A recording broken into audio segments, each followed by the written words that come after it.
Shalom Bapak Ibu sekalian, jumpa lagi dalam GKK Menyapa. Mari kita berdoa. Bapa di dalam sorga, terima kasih untuk hari yang baru. Berkatilah hati dan pikiran kami ketika kami membaca, merenungkan firman Tuhan. Dalam nama Yesus kami berdoa. Amin. Ya Bapak Ibu sekalian, kita akan membaca dari kitab Kejadian pasal 12 ayat 1 sampai 4a. Berfirmanlah Tuhan kepada Abram. Waktu itu Abram namanya ya, belum Abraham. Pergilah dari negerimu dan dari sanak saudaramu dan dari rumah bapakmu ini ke negeri yang akan kutunjukkan kepadamu. Aku akan membuat engkau menjadi bangsa yang besar dan memberkati engkau serta membuat namamu masyhur, dan engkau akan menjadi berkat. Aku akan memberkati orang-orang yang memberkati engkau dan mengutuk orang-orang yang mengutuk engkau. Dan olehmu semua kaum di muka bumi akan mendapat berkat. Lalu pergilah Abram seperti yang difirmankan Tuhan kepadanya. Saya memberikan tema anugerah Allah kepada umat manusia. Kalau kita membaca di dalam Roma 10 ayat 17 dikatakan iman timbul dari pendengaran dan pendengaran oleh firman Kristus. Minta maaf, bagaimana dengan orang-orang yang lahir tidak bisa mendengar atau tunarungu? Wah, berarti dia nggak bisa mendengar firman Tuhan.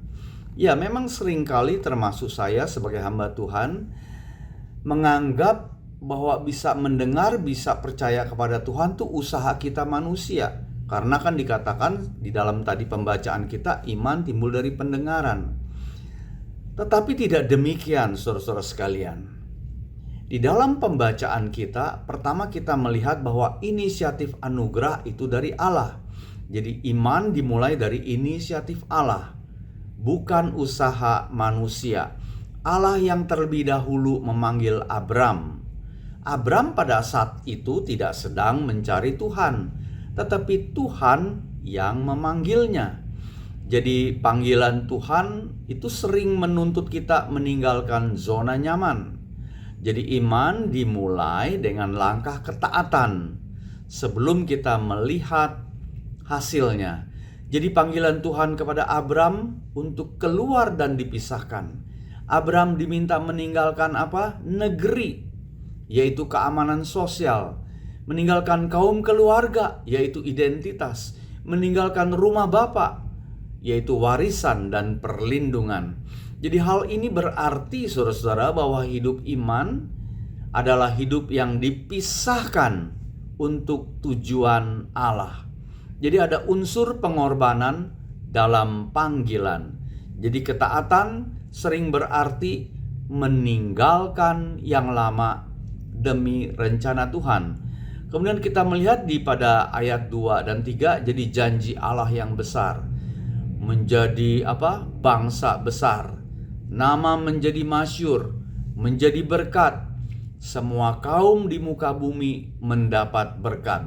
Jadi hal ini menunjukkan bahwa panggilan Allah tidak hanya untuk kepentingan pribadi, saudara-saudara.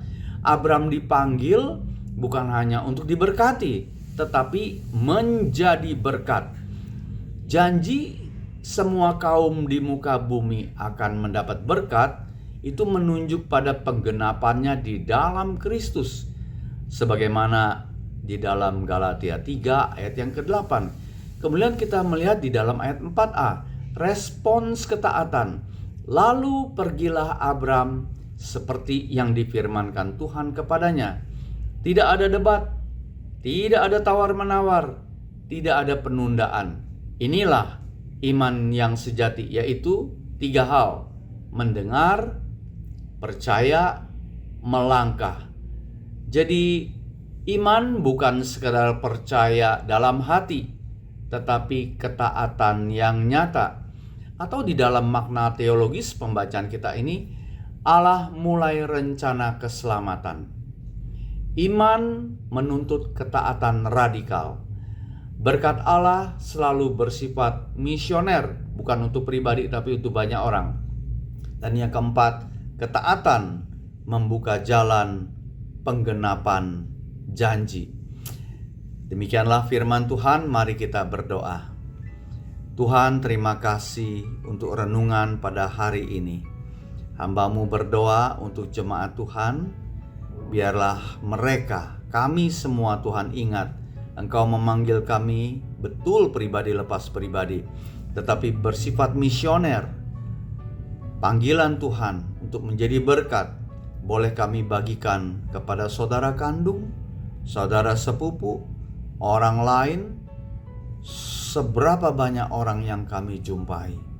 Tolonglah jemaat Tuhan yang di dalam masalah, baik kesehatan, usaha, keluarga, Tuhan memberikan kami jalan keluar. Dalam nama Yesus kami berdoa. Amin. Tuhan memberkati.